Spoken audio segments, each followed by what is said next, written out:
Good morning, dear students. In the previous module of the same chapter, we have discussed about the consequences of partitions. So, under this, we have already discussed about what was the problem that was faced by the people of the both country. Okay? It was a very dangerous situation and violence-full situations during the partitions. A lot of people had to migrate from their one place to another place in search of shelter and foods.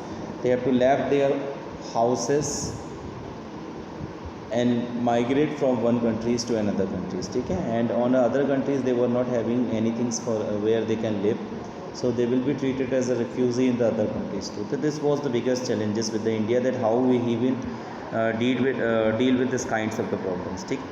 After the partitions, it was almost confirmed that there was two countries, one will be India and one will be Pakistan. But the few leaders who have struggled for the freedom was not ready to adopt the two nation policies. But even then, the partition was taken places. So it was not means that the two division just means like the two country will be divided as per the religion only. Around 12% of the Muslim was remain after the partition in India. Okay. So here we are going to discuss about some further portion of this too, that there was a competing political interest behind these conflicts. ठीक है, यानी इस conflict के पीछे एक political interest भी mix था. The Muslim league was formed to protect the interest of the Muslim in a colonial India. जब ये आप लोग को स्टार्टिंग में डिस्कस किया गया था कि मुस्लिम लीग्स मुस्लिम्स को माइनॉरिटी की प्रॉब्लम्स से बचाने के लिए वर्क करता था. It was the organisation that was framed during independence struggle. ठीक है, it was an forefronts of the demands for the separate Muslim nations. ठीक है, यानी उसी ने सबसे पहले सेपरेट मुस्लिम नेशन की डिमांड की थी. Similarly there were organisation which were try to organise the Hindu in order to turn India into the Hindu nations. ठीक है, क्लियर हुआ. कुछ ऐसे भी ऑर्गेनाइजेशन थे जो हिंदू महासभा जैसे, जो कि हिंदुओं को इंडिया को हिंदू नेशन बनाने के सपोर्ट में थे, into the Hindu nation. But most leader of the nation movements believe that the India must treat persons of all the religions equally, and that India should not be the country that gave a superior status to the adherents of a one faith and inferior to the other those who practice other religion. ठीक है, तो वैसे कुछ जैसे to communities government हो गई थी, जैसे एक हिंदू महासभा मान लीजिए और एक मुस्लिम लीग. तो Muslim league was demanding the division of the country as per the religion.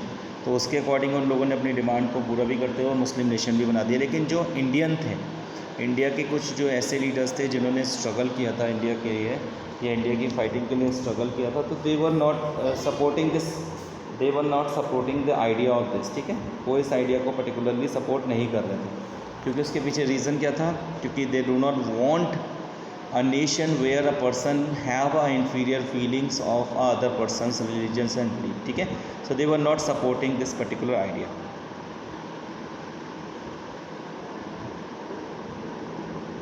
Got it?